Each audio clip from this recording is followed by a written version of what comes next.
गरीब मायका। मोहिनी के 3 बेटे थे। पति खूब अच्छा कमाता और बड़े घर के ऐश सब था मोहिनी के जीवन में। लेकिन एक चीज जो नहीं थी वो थी सुकून। मेरी बहन और मेरा भाई दोनों गरीब, लेकिन मैं मेरे पास तो नोट की बरसात है। तभी मोहिनी की बहन वीना उसके दरवाजे आ जाती है। अरे मोहिनी, कैसी है? मेरे घर में ना सिलेंडर खत्म हो गया है। तेरे पास तो इतने पैसे हैं, भरवा देना मेरा सिलेंडर। पैसे जैसे ही आ जाएंगे मैं दे दूंगी। तभी मोहिनी का पति राकेश आ जाता है। क्या है वीना, ये अपने घर की परेशानी हम लोगों के घर ना गाया करो। तुम्हारी बहन को तुम लोगों पर तरस आ जाता है और वो पैसे देने लग जाती है। मुझे ये बिल्कुल पसंद नहीं है। ओ जीजा जी, नहीं, मैं तो वो बस अच्छा, मैं चलती हूँ। वीना वहाँ से चली जाती है। उसके जाने के बाद अच्छा किया जो आपने सुना दिया। अरे न जाने क्या सोचकर मेरे घर आ जाती है कि जैसे यहाँ तो भंडारा भरा है। अरे कितना तो दे दिया। अच्छा जी, जरा 1000 तो देना। वो बिन्नी दीदी है ना, उनके घर जा रही हूँ। उनका पोता हुआ है तो मुंह दिखाई दे दूंगी। हाँ, उन लोगों के आगे तो शो ऑफ किया करो। वो खुद को बड़ा अमीर शो करते हैं ना, दिखा दे कि तू भी किसी से कम नहीं है। हाँ जी, इसी के लिए तो जा रही हूँ। मोहिनी तैयार होकर अपनी बुआ की बेटी के घर जाती है, जहाँ उसके पोते का कार्यक्रम चल रहा होता है। वहाँ वीना भी आई होती है। अरे वीना, क्या जरूरत थी यहाँ आने की? तेरे घर पर गैस नहीं है तो वो भरा लेती। क्या करूँ मोहिनी, बुआ को बुरा लग जाता नहीं जाती तो। वैसे मेरे पास एक जोड़ा बच्चे का कपड़ा रखा था, वही अपनी चांदी के पायल के साथ देने जा रही हूँ। घर पर गैस थी नहीं, सोचा परिवार यहीं खाना खा लेगा, बाकी सुबह का सुबह देखा जाएगा। मोहिनी को बहन पर दया आ जाती है। वो पर्स से 1000 रुपए निकाल कर दे देती है। ले वीना, लेकिन पैसे वापस कर देना, तेरे जीजाजी हिसाब लेते हैं। मोहिनी भी क्या करती, गरीबी में बहन का सहारा ही उसके जीवन जीने का आधार था। फिर एक रोज, सुनिए, भाई के घर बेटी हुई है, मुझे माँ के पास जाना होगा। अरे उस घर में ना कूलर है ना एसी, कैसे रहोगी तुम? हाँ, वही सोच रही हूँ कि अकेली जाऊं, बच्चों को साथ ना ले जाऊं। चली जाओ, लेकिन ये जो तुम अपने गरीब परिवार से मिलने चली जाती हो ना, मुझे बिल्कुल अच्छा नहीं लगता। पता नहीं मैं भी कैसे मैनेज करती हूँ, लेकिन क्या करूँ। मोहिनी भाई भाभी के घर आती है। मोहिनी, कैसे आना हुआ? तू यहाँ हम लोगों के घर रह लेगी या फिर किसी होटल में रहेगी? क्या हो गया है माँ? मोहिनी को क्यों ऐसे बोल रहे हैं आप? अरे तू नहीं जानती अपनी ननद को, पैसे वाली है ना, तो ऐड कुछ ज्यादा ही है। मोहिनी को माँ की बात का बुरा नहीं लगता है, क्योंकि उसे पता ही नहीं चलता कि माँ उसे जली कटी सुना रही है। वो भाभी की बच्ची के साथ लेन देन करती है और वहाँ से चली जाती है।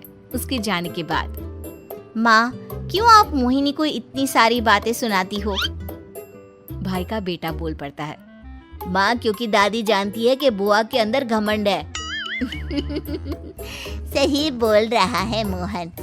बहू भले तुझे ना दिखता हो, लेकिन मुझे और मोहन को दिखता है कि वो कितनी घमंडी है। मोहिनी मायके आती है, जहाँ गरीबी के कारण चीजें कम होती हैं। इस मोहन के बच्चे को काम पर लगा दो ना, किसी दुकान या किसी होटल में। बर्तन धो लिया करेगा, कम से कम 4 पैसे और आएंगे घर में। देख मोहिनी, माना तेरे पास पैसा है, लेकिन तेरे भाई के दिन इतने भी बुरे नहीं चल रहे कि वो अपने बच्चे की पढ़ाई रुकवाकर उससे बर्तन धुलवाए। मोहन माँ की ओर देखता है, जैसे आंखों से बोल रहा हो, देख लिया बुआ का हाल। हाँ मोहिनी, बात तो सही है, लेकिन अभी मोहन को पढ़ना है। आखिर तुम भी तो अपने दोनों बेटों को पढ़ा रही हो ना। मेरे बेटों से कैसे कंपेयर कर सकती हैं आप? अरे वो तो कलेक्टर बनेंगे। हाँ, कल को वो मोहन को नौकरी में रख लेंगे, क्यों? मोहिनी कुछ दिन और रहकर चली जाती है। धीरे धीरे दिन बीतता है। मोहन बड़ा होता है और कड़ी मेहनत से सफल भी हो जाता है। मोहिनी, माँ के जाने के बाद तो तुमने भाई भाभी के घर जाना छोड़ ही दिया, क्यों? वो क्या है ना, उन लोगों का घर छोटा है, मेरे बच्चे जाना ही नहीं चाहते। पर तुझे क्यों अचानक मायके की बात याद आ गई? यार, मेरा तो मायका है, भाई भाभी है, मेरा तो आना जाना लगा ही रहता है। हाँ, क्योंकि तुझे आदत है ना ऐसे छोटे से घर में और कम पैसे में रहने की। वैसे क्या खबर है आजकल मायके की अपने? अब वो घर छोटा और कम पैसे का नहीं रहा, क्योंकि मोहन तो बहुत बड़ा आदमी बन गया है। फिर क्या? मोहिनी भाभी को फोन करती है। मोहन किसी बड़ी कंपनी का मैनेजर हो गया है क्या भाभी? क्या ये सच है? हाँ मोहिनी दीदी, अब तो हम लोगों के गरीबी के दिन कट गए। आपके भाई ने कोई अच्छे कर्म किए होंगे, जो हम लोगों का बेटा इतना अच्छा कमा रहा है। देख लो भाभी, पहले भी आपने कई गलतियां की थी, आप थोड़ा संभल कर चलना। भाभी को मोहिनी की बात समझ में नहीं आती कि वो क्या कहना चाहती है।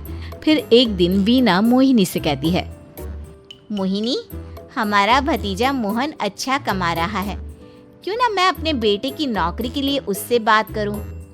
अरे बुआ का बेटा है, ये सोचकर मदद तो करेगा ना? हाँ हाँ, क्यों नहीं करेगा, उसके बुरे दिन में तो हम भी खड़े थे। मोहन को वीना फोन करती है और अपने बेटे की मदद करने की बात करती है। हाँ हाँ बुआ, क्यों नहीं, आप सिद्धार्थ को भेज दें, मैं अपनी ही कंपनी में उसकी नौकरी करवा देता हूँ। दिन बीतते हैं, अब वीना के हालात भी अच्छे हो जाते हैं। क्या बात है वीना, तूने भी कार ले ली, वो भी इतनी अच्छी?